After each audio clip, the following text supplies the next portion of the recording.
Yo guys, welcome back. Today we have Tidal Wave Valby nuking these solo horde mode bosses. I cannot take credit for this build. This build comes from L, a YouTube creator for TFD, and you could find a link to his video in the description. Trust me, you should watch it as he executes the kills a lot better than I do. The man is a beast. Please like and subscribe to his channel. Now, let's get into the builds. 3 builds were used for these Colossus, so I will take you through each and give the reasoning for certain choices. The first was from Executor to Swamp Walker, and let's have a look at that one. And as I mentioned, we will be using Tidal Wave as our Transcendent mod, so these bosses depend on you entirely using your 3 to kill them and nothing else. We are spamming some skills, well, not really spamming because our cooldown is bad. We're using some skills before the fight to get the stacks up on our Peacemaker.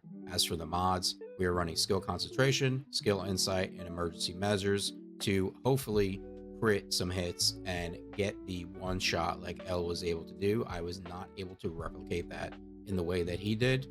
For damage, we are using Maximize Skill, Maximize Power, Non-Attribute Amplification, Non-Attribute Incitium, Spear and Shield, and Dangerous Ambush, and MP Conversion so we can get the stacks on our Peacemaker before the fight starts.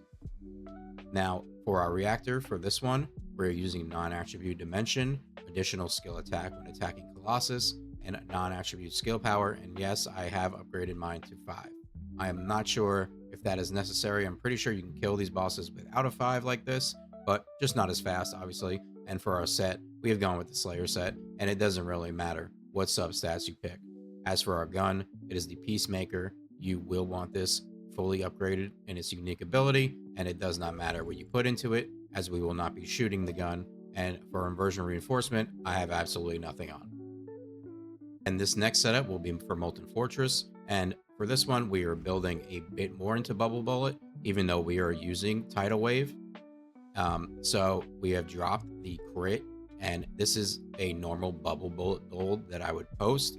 The big thing here is making sure you have these 2 duration mods in, so the water that you start spamming before the fight is going to be there when the boss comes down, and we have our cooldowns so we can spam Bubble Bullet as much as possible.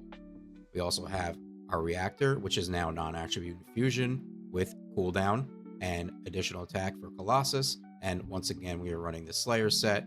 Most of these substats do not matter, just be sure to have the Slayer set on. And as I said before, our Peacemaker, you do want the unique ability upgraded all the way. I have no mods in the gun, we will not be shooting it.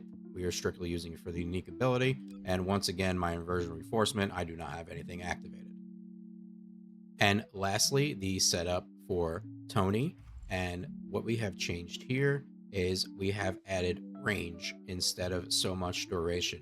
So we have slotted in skill expansion, and we are getting a little more duration with MP Accelerant. Other than that, it is the same as the last build. Like I said, we're still using Tidal Wave to do a good chunk of damage on him. Our reactor is going to be the same as the last, and once again, the Slayer set. Peacemaker, you need your unique ability upgraded to 4. I have no mods in it, and for our inversion reinforcement, I have selected nothing. And that covers everything for this Valby build. Huge shout out to L, he is an absolute gamer, and like I said, give him a like and subscribe. His link will be in the description. Any questions or suggestions about the build, let me know in the comments. Thanks guys, peace.